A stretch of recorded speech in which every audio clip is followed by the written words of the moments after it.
मराठा समाजाला आरक्षण मिळालं पाहिजे या मागणीसाठी छत्रपतींचे वंशज असलेले संभाजीराजे यांच्या नेतृत्वाखाली 20 संघटनांनी एकत्र येत आझाद मैदानात आंदोलन केलं।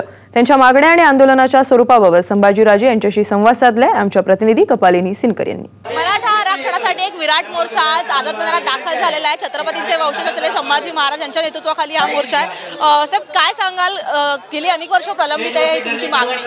माझं सरकारला ही सूचना आहे की 1902 ला राजश्री छत्रपती शाहू महाराजांनी पहिल्यांदा बहुजन समाजाला आरक्षण दिलं होतं आणि त्या आरक्षणमध्ये मराठा समाजाचा सुद्धा समावेश केला होता। आज तुम्ही शाहू महाराजांचं नाव घेऊन समाजकारण राजकारण करता आणि त्यांना आरक्षण देत नाही, ही दुर्दैवी बाब आहे। आज मराठा समाजाची आपण परिस्थिती पाहिली, इतकी भीषण अवस्था आहे की खऱ्या अर्थाने जास्तीत जास्त शेतकऱ्यांच्या सुद्धा आज आत्महत्या आपण जर बघितले तर 10 वर्षात 40,000 40,000 आत्महत्या झालेल्या आहेत। म्हणून आज निश्चित वेळ आलेली आहे की तुम्ही जर खऱ्या अर्थाने तुम्ही जर मराठा समाजाला जर आरक्षण दिलं नाही, ओबीसी मध्ये समावेश केलं नाही तर निश्चितपणाने आपल्या येत्या काळात वेगळा निर्णय दिसणार।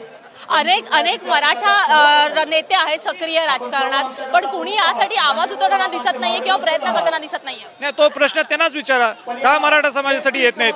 मराठा समाजाचं त्यांना मतं ज्यावेळी पाहिजे त्यावेळी ते आजपर्यंत खेळ करत आलेत, पण ह्याच्या पुढे मी आल्यामुळे ह्याच्या पुढे खेळ चालणार नाही। शेवटचा प्रश्न, राजकारण केलं जात आहे का मराठा आरक्षणावरून? आणि इलेक्शन्स येऊ घातलेत पण सरकार राजकारण करून हा मुद्दामून प्रश्न खोळंबवून ठेवत आहे। नाही, तर कोण काय राजकारण करते मला माहित नाही आहे, पण निश्चितपणाने हिथं येणारा माणूस हा कुठला राजकारणाचा त्यातनं फायदा व्हावा हा विषय नाही।